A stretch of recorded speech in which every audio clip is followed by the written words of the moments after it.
बिस्मिल्लाहिर्रहमानिर्रहीम। अस्सलाम वालेकुम dear students. I am Ali Raza, MSc mathematics from university of Punjab Lahore. उम्मीद है कि आप सब लोग खैरियत से होंगे। जैसा कि हमने एक बहुत ही इम्पोर्टेंट टॉपिक स्टार्ट किया हुआ है, एनालिटिकल रीजनिंग, और इसके तकरीबन 23 लेक्चर्स अपलोड हो चुके हैं और मोस्टली इनमें क्वेश्चंस ऐसे हैं कि जो कि पास्ट पेपर में आ चुके हैं। अब आज का जो हमारा सवाल है ये भी इम्पोर्टेंट सवाल है जो कि पास्ट पेपर में आ चुका है, तो आपने इसको ज़रा थोड़ा सा, ये कंसेप्चुअल है तो इसको गौर से समझना है, इंशाल्लाह आपको अच्छे से समझ आ जाएगी। और ये भी मैं बताता चलूँ कि ये मैं पहले भी बता चुका हूँ कि ये बहुत ही इम्पोर्टेंट टॉपिक है एनालिटिकल रीजनिंग, जो कि NTS, NET, GATE, specially MPhil का जो टेस्ट होता है उसके अंदर इसके क्वेश्चंस आते हैं, और यूनिवर्सिटी ऑफ पंजाब के अंदर तकरीबन इसके 15 मार्क्स के क्वेश्चंस आते हैं। तो अगर आप अच्छे से अंडरस्टैंड करना सीख जाते हैं तो ये आपके 10-15 नंबर जो होते हैं वो इजीली आप हासिल कर सकते हैं। तो चलिए हम नेक्स्ट प्रॉब्लम की तरफ चलते हैं। 7 ऑफिसर्स ABCDEFG, 7 ऑफिसर हैं हमारे पास। Each are assign to manage exactly one of 4 activities: accommodations, operations, administrations or accounts. Managing assignment are made subject to the following conditions. सवाल ये है कि हमारे पास 7 ऑफिसर्स हैं ABCDEFG, जो कि क्या कर रहे हैं, वो 4 ऐसी एक्टिविटीज़ है जिनको हैंडल कर रहे हैं, मैनेज कर रहे हैं। ऑफिसर 7 हैं लेकिन एक्टिविटीज़ कितनी है, 4। एक अकोमोडेशन है, ऑपरेशन है, एडमिनिस्ट्रेशन है और अकाउंट है। अब वो 7 बंदे हैं सॉरी, और 4 एक्टिविटीज़ को वो मैनेज करेंगे, और एक एक्टिविटीज़ को कहता है 1 या 2 ऑफिसर कर सकते हैं, 2 से ज़्यादा नहीं कर सकते। और इसके लिए हमारे पास क्या है कि वो हमारी कंडीशन गिवन है कि 1 या 2 ऑफिसर करेंगे एक एक्टिविटी को, ठीक है। तो सवाल मैं रिपीट कर दूं कि हमारे पास 7 ऑफिसर्स हैं जो कि 4 एक्टिविटीज़ को मैनेज कर रहे हैं: अकोमोडेशन, ऑपरेशन, एडमिनिस्ट्रेशन और अकाउंट। और वो किन कंडीशंस को फॉलो कर रहे हैं वो हम नीचे पढ़ते हैं। सबसे पहली कंडीशन है each activity is managed by 1 और 2 ऑफ 7 ऑफिसर्स। कहता है एक एक्टिविटीज़ को 7 ऑफिसर्स में से 1 या 2 ऑफिसर, ज़्यादा से ज़्यादा 2 ऑफिसर मैनेज कर सकते हैं और कम से कम 1। दूसरी कंडीशन है कि बी मैनेज एडमिनिस्ट्रेशन। ये उसने बता दिया कि जो बी है वो एडमिनिस्ट्रेशन को मैनेज करेगा। Neither E nor F is an operational manager. उसने बोला कि जो ई और एफ हैं वो ऑपरेशन को मैनेज नहीं करेंगे, यानी कि जो ऑपरेशनल मैनेजर हैं वो ई और एफ नहीं होंगे। नेदर ई नॉर एफ, ना ही ई और ना ही एफ जो होते हैं वो ऑपरेशन को मैनेज करेंगे। नेक्स्ट कंडीशन है इफ़ सी मैनेज अकोमोडेशन तो एफ जी मैनेज अकाउंट, ठीक है, यहाँ पे मैनेज। कहता अगर सी जो है वो अकोमोडेशन को मैनेज कर रहा है तो फिर एफ और जी जो होते हैं वो अकाउंट को मैनेज करेंगे। उसके बाद लास्ट कंडीशन है इफ़ डी मैनेज ऑपरेशन और अकाउंट्स, कि अगर डी जो है वो ऑपरेशन या अकाउंट को मैनेज करे तो फिर ए और जी जो हैं डू नॉट आइदर ऑपरेशंस और अकाउंट, तो फिर ए और जी जो हैं वो ऑपरेशंस को और अकाउंट को मैनेज नहीं करेंगे। अगर डी मैनेज कर रहा है ऑपरेशन को या अकाउंट को तो फिर ए और जी ऑपरेशन या अकाउंट को मैनेज नहीं करेंगे। तो चलिए हम अपनी एक्टिविटी जो कंडीशन है इसको दोबारा रिवाइज करते हैं। पहली कंडीशन ये है कि ईच एक्टिविटी इज मैनेज्ड 1 और 2 ऑफ 7 ऑफिसर, कि एक एक्टिविटीज़ को 1 या 2 ऑफिसर ज़्यादा से ज़्यादा हैंडल करेंगे, मैनेज करेंगे। ये पहली कंडीशन थी, ठीक है। उसके बाद दूसरी कंडीशन है कि बी मैनेज करेगा एडमिनिस्ट्रेशन को। नेक्स्ट कंडीशन है कि जो ई और एफ हैं वो कभी भी ऑपरेशन को मैनेज नहीं करेंगे। फिर कहता है अगर सी अकोमोडेशन को मैनेज करता है तो एफ और जी अकाउंट को करेंगे। और अगर डी मैनेज करता ऑपरेशंस को या अकाउंट्स को, तो ए और जी जो होते हैं वो ऑपरेशन या अकाउंट को मैनेज नहीं करेंगे। तो ये हमारी कंडीशंस थी। तो हम चलते हैं अपने सवाल की तरफ। चलिए, आज का हमारा जो पहला सवाल है वो है कि if C and E manage accommodation which one of the following must be true. अगर सी और ई मैनेज करते हैं अकोमोडेशन को, तो फिर बताओ इनमें से कौन सी स्टेटमेंट हमारी जो है वो ट्रू है, कौन सा ऑप्शन है ट्रू है। तो चलिए, सबसे पहले तो हम अपनी कंडीशंस जो लिखी थी उनकी तरफ चलते हैं। तो सबसे पहले जो हमने कंडीशंस लिखी थी वो हमारे पास आ गई है, ये कंडीशंस हैं। अब उसने क्या बोला है कि अगर सी और ई क्या करते हैं, मैनेज करते हैं अकोमोडेशन को, तो मैं 4 एक्टिविटीज़ को इस तरह लिख देता हूँ, अकोमोडेशन, ऑपरेशन, एडमिनिस्ट्रेशन और अकाउंट। सवाल में हमें क्या गिवन है, सवाल में ये गिवन है कि सी और ई किसको मैनेज करते हैं, अकोमोडेशन को। तो मतलब कि मैंने सी और ई जो होता है वो अकोमोडेशन में लिख दिया। अब हमारी कंडीशन क्या थी कि एक जो होता है एक्टिविटी उसको एक या दो ऑफिसर हैंडल करेंगे। अब देखो, एक या दो ऑफिसर, तो इसमें दो आगे, ठीक है, सेटिस्फाई करता है। दूसरी कंडीशन क्या थी कि जो बी है वो एडमिनिस्ट्रेशन को करेगा। तो इसका मतलब बी किस में आ गया, एडमिनिस्ट्रेशन में। अब उसके बाद हमारी नेक्स्ट कंडीशन क्या है कि ई और एफ जो होते हैं वो ऑपरेशन में नहीं आएंगे, तो इस ऑपरेशन में ई और एफ नहीं आ सकते। दूसरा देखा जाए, उसने बोला है सवाल के अंदर कि सी अकोमोडेशन में आ गया। अब अगर सी अकोमोडेशन में आए, ये हमारी कंडीशन थी कि अगर सी अकोमोडेशन में आ गए तो एफ और जी अकाउंट में आएंगे। तो अब सी तो अकोमोडेशन में आ गया, तो इसका मतलब फिर जो मेरे पास एफ और जी है वो अकाउंट में जाएंगे। तो ये मैंने लिख दिया एफ और जी। अब नेक्स्ट कंडीशन अगर देखी जाए तो ये थी कि अगर डी ऑपरेशन या अकाउंट में आ जाए तो ए और जी जो होते हैं वो ऑपरेशन या अकाउंट में नहीं जाएंगे। ठीक है, ये क्रॉस का मतलब है नहीं जाएंगे। अब हमें देखा जाए तो अकाउंट के अंदर जी आ रहा है, क्यों? क्योंकि हमें गिवन था सवाल के अंदर, ये सवाल के अंदर गिवन था कि जो सी है वो अकोमोडेशन में है। तो हमारी कंडीशन थी कि अगर सी अकोमोडेशन में आ रहा है तो जी जो है वो अकाउंट में जाएगा ही जाएगा। तो इसका मतलब जी का अकाउंट में रहेगा। तो फिर ये जो कंडीशन है कि अगर डी ऑपरेशन या अकाउंट में आ जाए तो ए और जी जो होते हैं वो ऑपरेशन या अकाउंट में नहीं जाएंगे। तो इसका मतलब है कि अगर जी या ए ऑपरेशन या अकाउंट में चले गए तो फिर डी जो है वो ऑपरेशन या अकाउंट में नहीं जाएगा, क्योंकि अगर डी गया तो फिर ये नहीं जाएंगे। अब जी तो हमारा ऑलरेडी आ चुका है, तो इसका मतलब फिर जो डी है वो ऑपरेशन या अकाउंट में नहीं जाएगा। अब अकाउंट में तो ऑलरेडी दो बंदे हैं, ठीक है, यहाँ तो और कोई आ नहीं सकता। अब उसने ये बोला है कि जो डी है वो ऑपरेशन या अकाउंट में फिर नहीं जाएगा, क्योंकि जी आ चुका अकाउंट में। अब डी ऑपरेशन में भी नहीं जा सकता, तो इसका मतलब है अकोमोडेशन ऑलरेडी फिल है, तो फिर डी कहाँ पे आ जाएगा, एडमिनिस्ट्रेशन पे। ठीक है, क्योंकि यही कंडीशन है ना कि अगर डी आता है ऑपरेशन या अकाउंट में यहाँ, तो फिर जी नहीं आएगा। अब जी आ गया तो उसका मतलब फिर डी नहीं आएगा, तो इन दोनों जगहों पे डी नहीं आ सकता, और ये वैसे फिल है तो फिर डी को मैंने यहाँ लगा दिया। अब हमारे पास बंदे जो थे वो ये थे, A B C D E F और जी। अब इसमें देखो सी और ई भी चले गए, बी और डी भी चले गए, एफ और जी, बाकी बचा ए। तो फिर इसका मतलब ए कहाँ आ गया, ऑपरेशन में। तो अब हम अपने सवाल की तरफ देखते हैं, उसको चेक करते हैं। अब जो हमारा सवाल था, हमारा सवाल पहला ऑप्शन है कि ऑपरेशन हैव टू मैनेजर्स। ठीक है, हाँ ये बात भी ठीक है कि operation have the two manager, बल्कि देखते हैं तो ये बात गलत है, क्योंकि ऑपरेशन में एक ही आया है, ए आया है, जो अभी हमने बना के दिखाया है, वो मैंने यहाँ भी कंडीशंस लिख दी हैं।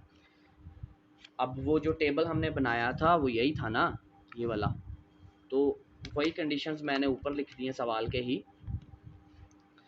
कि ऑपरेशन में तो ए है, ए का आया, तो इसका मतलब पहली कंडीशन रॉन्ग है। दूसरी, जी मैनेज एडमिनिस्ट्रेशन। अब जो जी है वो तो एडमिनिस्ट्रेशन में नहीं आ रहा, जी तो अकाउंट में जा रहा है, तो इसका मतलब है कि दूसरा ऑप्शन भी गलत है। तीसरा क्या है, ए मैनेज एडमिनिस्ट्रेशन या अकाउंट। ए तो ऑपरेशन में आ रहा है, इसका मतलब ये भी गलत है।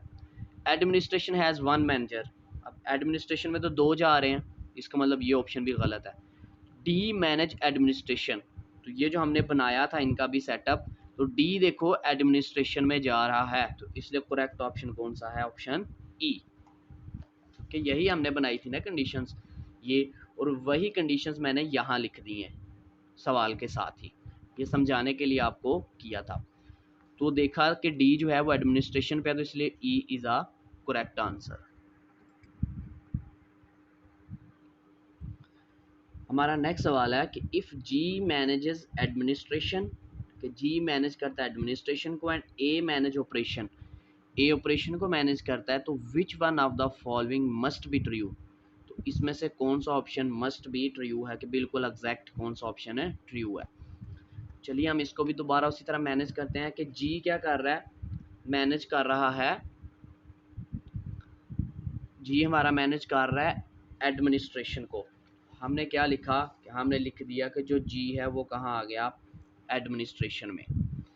उसके बाद उसने क्या कहा है कि जो ए है वो मैनेज कर रहा है ऑपरेशन को, तो इसलिए जो मेरा ऑपरेशन था उसमें मैंने लिख दिया ए। अब देखा जाए तो कंडीशंस में उसने बोला कि जो बी है वो एडमिनिस्ट्रेशन में जाएगा, तो हम बी को भी एडमिनिस्ट्रेशन में लिख देते हैं क्योंकि वो तो कंडीशन में गिवन है। अब हमारे पास जो बंदे थे वो थे A B C D E F और जी। अब इसमें से जी भी आ गया है, बी भी आ गया, ए भी आ गया, बाकी बच गए ये। अब कंडीशन में अगर देखा जाए तो सवाल में गिवन था कि जो ए है वो ऑपरेशन में आएगा, तो अगर कंडीशन नंबर 5 देखी जाए तो उसमें उसने लिखा है कि अगर डी ऑपरेशन या अकाउंट में आ गया तो फिर ए और जी जो होता है वो ऑपरेशन या अकाउंट में नहीं आएंगे। तो इसका मतलब ए तो ऑपरेशन में उसने बोल दिया सवाल के अंदर कि आ गया, तो इट्स मीन कि फिर जो डी है वो ऑपरेशन या अकाउंट में नहीं होगा। क्यों? क्योंकि ए ऑपरेशन में आ चुका है, तो फिर डी ना तो यहाँ आएगा और ना ही यहाँ आएगा, और यहाँ ऑलरेडी 2 बंदे मौजूद हैं, 2 से ज़्यादा तो रखने, तो फिर डी कहाँ चला गया? अकोमोडेशन में। यहाँ से हमारा डी भी चला गया। अब बाकी बच गए सी। सी के लिए क्या कंडीशन थी? क्योंकि जो ऑप्शन बचते हैं उनको चेक करना। सी उसने बोला अगर अकोमोडेशन में आ गया तो फिर एफ जी को अकाउंट में जाना है। अब सी को हम अकोमोडेशन में नहीं रख सकते क्योंकि हमारा जी जो है वो एडमिनिस्ट्रेशन में आ चुका है, वो सवाल में गिवन था, इसलिए इसको हम अकाउंट में नहीं भेज सकते। तो इट्स मीन कि अगर हमारा जी अकाउंट में नहीं जा रहा तो फिर सी भी अकोमोडेशन में नहीं गया, क्योंकि अगर सी अकोमोडेशन में गया तो जी और एफ को अकाउंट में जाना ज़रूरी है। तो इसका मतलब यहाँ पे तो सी आ नहीं सकता, फिर जो सी है वो यहाँ आ सकता है, ठीक है, ये तो ऑलरेडी फिल है, या फिर यहाँ आ सकता है। यही पॉसिबिलिटी हो सकती है ना, या फिर सी यहाँ लगाएंगे या यहाँ लगाएंगे। अब सी भी गया, बाकी बचे एफ और ई। अब सवाल के अंदर हमारे पास गिवन था कि जो ई और एफ हैं वो ऑपरेशन में नहीं जा सकते, ई और एफ ऑपरेशन में। अब ऑपरेशन में तो जा नहीं सकते, उसके बाद एडमिनिस्ट्रेशन ऑलरेडी फिल है, तो इसका मतलब ई और एफ जो या तो फिर ई और एफ यहाँ आ सकते हैं या यहाँ पे आ सकते हैं, मतलब कि या यहाँ पे ई आ जाएगा एफ यहाँ पे, या फिर यहाँ एफ आ जाएगा और ई यहाँ पे आ जाएगा। ये हमारे पास पॉसिबिलिटी बन सकती है। अब हम अपने सवाल की तरफ चलते हैं, और उन्हीं कंडीशंस को मैंने यहाँ सवाल के नीचे भी लिख दिया, ठीक है, जो हमने अभी ये रफ पे ये सॉल्व किए हैं ये मैंने इधर सवाल के नीचे भी लिख दिए। अब पहला ऑप्शन क्या है? F manage accommodation. तो देखा जाए तो एफ पॉसिबिलिटी है, आ सकता है एफ यहाँ पे, इसलिए ये हमारे पास मस्ट आंसर नहीं है। हमने वो बताना जो मस्ट हो, मस्ट। एफ मैनेज अकाउंट, तो देखो अकाउंट में एफ आ सकता है, ई भी आ सकता है, या एफ आ सकता है, तो ये भी कोई एग्जैक्ट पक्की ऑप्शन नहीं है क्योंकि एफ यहाँ भी आ सकता है, यहाँ भी आ सकता है, ये भी रॉन्ग ऑप्शन। उसके बाद देखा जाए ई मैनेज अकोमोडेशन, तो आ सकते ही, यहाँ भी आ सकता है, अकाउंट में भी, इसलिए ये भी एग्जैक्ट आंसर नहीं है। सी मैनेज ऑपरेशन, तो सी के लिए भी देखो ये पक्का एग्जैक्ट आंसर नहीं है, सी ऑपरेशन में भी हो सकता है, अकाउंट में भी हो सकता है। बाकी बचे option D, D manage accommodation. तो देखो ये जो डी था ये कंफर्म था हमें कि डी अकोमोडेशन में ही आएगा, तो इसलिए ये हमारा एग्जैक्ट आंसर है। तो इसलिए ई जो हमारे पास है ये करेक्ट आंसर है।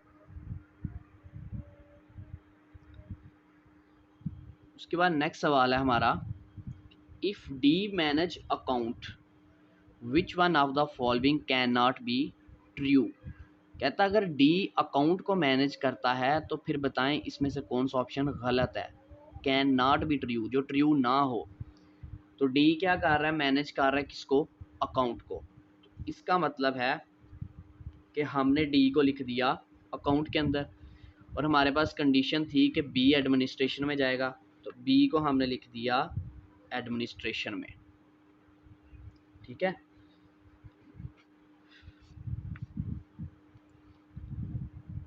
अब उसके बाद हमने क्या किया कि डी हमारा अकाउंट में चला गया, एडमिनिस्ट्रेशन में हमारा बी चला गया।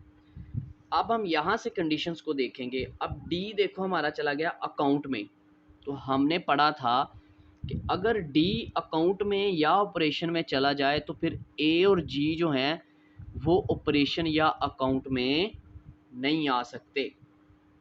यही कंडीशन पड़ी थी ना कि अगर हमारे पास डी जो है वो ऑपरेशन या अकाउंट में चला जाता है इन दोनों में से एक में, तो फिर ए और जी जो है वो ऑपरेशनल अकाउंट में नहीं जाएंगे।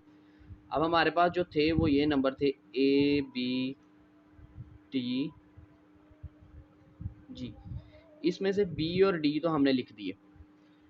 अब डी हमारा चला गया अकाउंट में, तो इट्स मीन ए और जी जो है वो ऑपरेशन और अकाउंट में नहीं जाएंगे, यानी कि यहाँ भी नहीं आएंगे और यहाँ भी नहीं आएंगे। तो फिर या तो ए और जी यहाँ पे आ सकते हैं या फिर यहाँ पे आ सकते हैं। ठीक है, यही पॉसिबिलिटी, या ए यहाँ आ जाएगा और जी यहाँ, या फिर जी यहाँ आ जाएगा ए यहाँ पे, ये पॉसिबिलिटी हो सकती है। अब हमने देखना है अपनी ऑप्शन की तरफ कि हमारा यहाँ से ए भी गया और जी भी गया, बाकी बच गया सी ई एफ।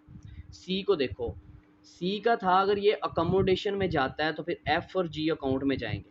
अब अकाउंट में तो एफ या जी नहीं गया, तो इसका मतलब है फिर सी अकोमोडेशन में नहीं होगा, क्योंकि अगर होता तो फिर एफ और जी जो है वो हमारे अकाउंट में होते।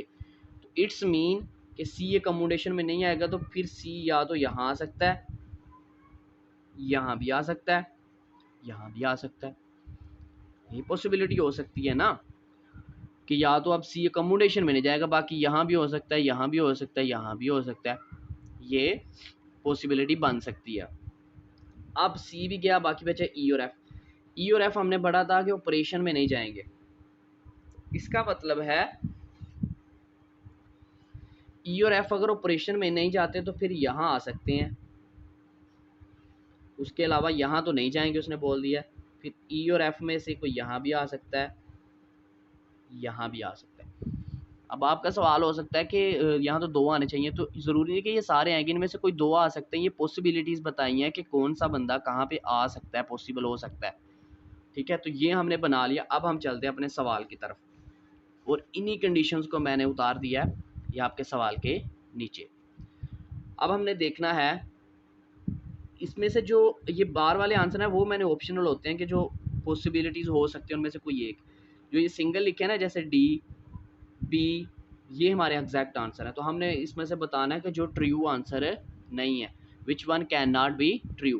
पहला जी अकोमोडेशन में आएगा, तो ये देखो जी अकोमोडेशन में आ सकता है, तो ये ऑप्शन ट्रू है। हमने फॉल्स बताना है इसमें से जो ट्रू ना हो। ए अकोमोडेशन, तो ए भी अकोमोडेशन में आ सकता है। ई अकोमोडेशन, तो ये देखो ई भी अकोमोडेशन में पॉसिबिलिटी बन सकती है।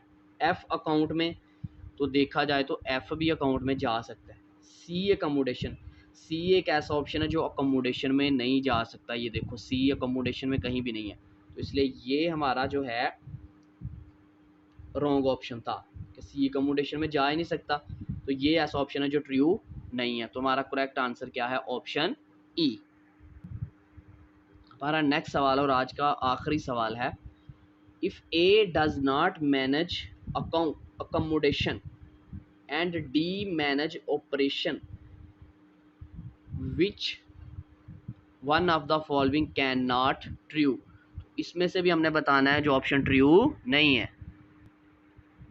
अब सवाल के अंदर उसने बोल दिया कि ए जो है वो अकोमोडेशन को मैनेज नहीं करेगा।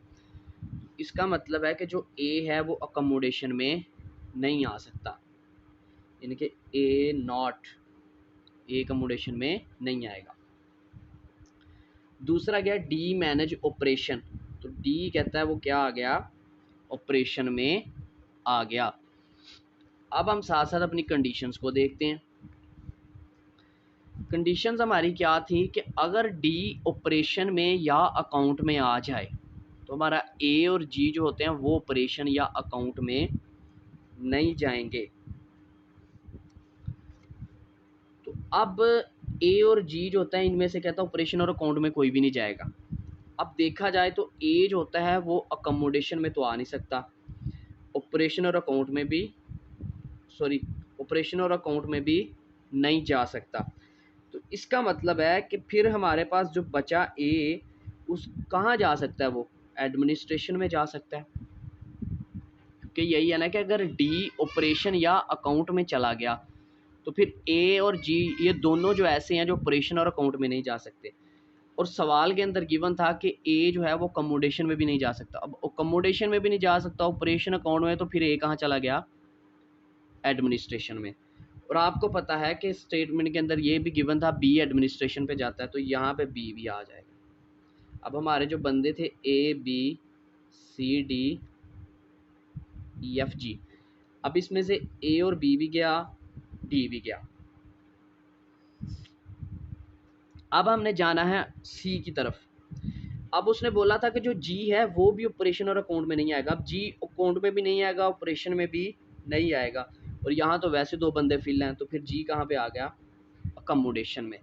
तो यहाँ से जी भी ख़त्म हो गया, क्योंकि सवाल के अंदर गिवन है ना कि क्योंकि डी हमारा ऑपरेशन में आ गया, तो इसलिए ए और जी जो थे वो ऑपरेशन और अकाउंट में नहीं जा सकते थे। अब ऑपरेशन और अकाउंट में तो जी जा नहीं सकता, ये वैसे फिल है, इसमें दो आ गए, तो फिर जी यहाँ पे आ गया। अब बचा हमारे पास ई और एफ। अब हमारे पास जो गिवन था वो क्या था कि ई और एफ ऑपरेशन में नहीं जा सकते, ऑपरेशन में ई और एफ नहीं जा सकते, वो ये कंडीशन गिवन थी, ई एफ नहीं जा सकते ऑपरेशन में, और एडमिनिस्ट्रेशन वैसे फिल है। तो इसका मतलब फिर या ई और एफ में से यहाँ को या आ सकता है या फिर यहाँ आ सकता है, क्योंकि यहाँ दोनों जगहों पे वो नहीं जा सकता। बाकी ई और एफ, बाकी बचा सी। अब उसने स्टेटमेंट के अंदर लिखा अगर सी अकोमोडेशन में होता तो एफ और जी को अकाउंट में जाना ज़रूरी था। अब जी अकाउंट में नहीं गया, तो इसका मतलब है फिर सी अकोमोडेशन में नहीं है। सी यहाँ पे नहीं है, तो फिर सी यहाँ हो सकता है, और यहाँ वैसे दो है, या फिर सी यहाँ हो सकता है। तो सी की ये दो पॉसिबिलिटी हो सकती हैं। अब हम अपना सवाल देखते हैं। सी मैनेज ऑपरेशन, हमने वो बताना है जो कैन नॉट ट्रू हो। तो देखा जाए तो सी जो होता है वो ऑपरेशन मैनेज कर सकता है, पॉसिबिलिटी बन सकती है, तो इसका मतलब पहला ऑप्शन सही है, इसलिए ये आंसर नहीं है हमारा। दूसरा क्या है, जी एडमिनिस्ट्रेशन। अब जी जो है वो देखो एडमिनिस्ट्रेशन में जी नहीं है, ये एग्जैक्ट आंसर हमारा है, वो है जो पॉसिबल नहीं हो सकता, जो फॉल्स है, इसलिए लिखा जी एडमिनिस्ट्रेशन। तो इसका मतलब ये हमारा करेक्ट आंसर है, हमने ये लिख दिया कि जी एडमिनिस्ट्रेशन, जबकि जी एडमिनिस्ट्रेशन में नहीं जा सकता, इसलिए ये एक ऐसा ऑप्शन है जो कैन नॉट ट्रू है। बाकी भी चेक करते हैं। ई अकोमोडेशन, ई देखो अकोमोडेशन में जा सकता है, ये ट्रू है। एफ अकोमोडेशन, तो एफ भी देखो पॉसिबिलिटी है, जा सकता है। ई अकाउंट, ई देखो अकाउंट में पॉसिबिलिटी है, तो इसलिए यही एक ऑप्शन था कि जी एडमिनिस्ट्रेशन में नहीं जा सकता, क्योंकि एडमिनिस्ट्रेशन में ऑलरेडी दो बंदे मौजूद हैं। तो ये हमारा आज का लेक्चर था, थोड़ा कंसेप्चुअल है और ये पास पेपर में आ चुका है, तो इसको ध्यान से आपने समझना है। और फिर भी अगर कोई सवाल हो तो आप कमेंट में पूछ सकते हैं। तो इंशाल्लाह मिलते हैं अपने नेक्स्ट लेक्चर में, तब तक के लिए खुदा हाफिज़, फ़ी अमान अल्लाह।